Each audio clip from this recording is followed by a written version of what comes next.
you look at what the Panthers did to superstars throughout this run, like completely neutralized Kucherov in the first round, Point in the first round, Matthews and Marner in many ways in the second round, Aho in the third, and then McDavid and Draisaitl games 3, 5, and 6, effectively were kind of blending into the series.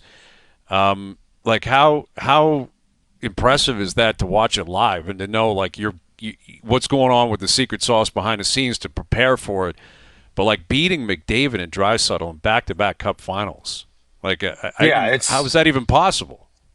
It's a total group effort, and I know a bunch of the guys spoke on this during the interviews the other night. But the depth that we have in this team and organization and everyone playing the same way, and there's no drop off, and no one cares about accolades or points and stuff. They're all in for one goal, and it just shows like the way they played and just shut the best players in the world down as a group.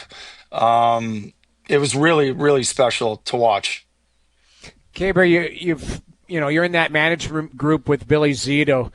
You got, as you mentioned, you win the President's Trophy, but you didn't get to you didn't get to win that year, and it's a build.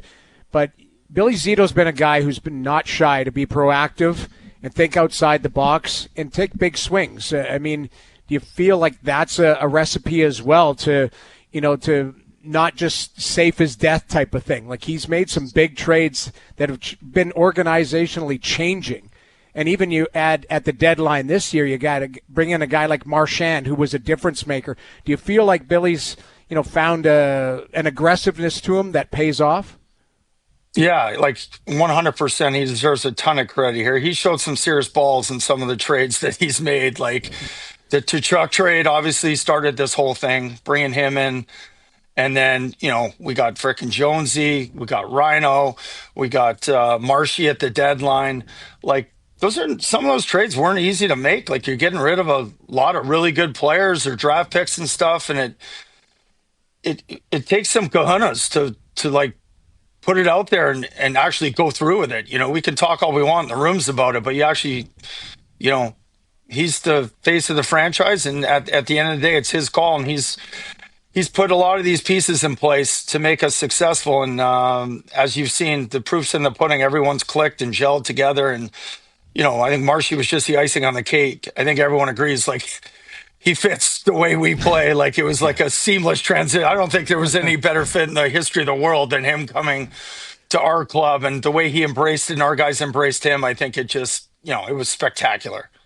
You mentioned started with Tkachuk. Like, what about him coming to Florida, other than his hockey skill set, was so important in the development of the team?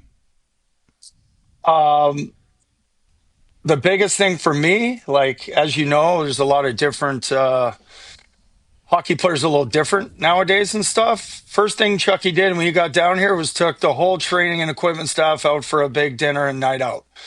Old school style, like we grew up doing. He was brought up like that, Big Walt, and did a great job with those boys. And I think he just brought that energy and that old school mentality. And you treat everyone, especially those guys, the heart and soul of every team, the trainers and the guys that are hanging bags at 5 a.m.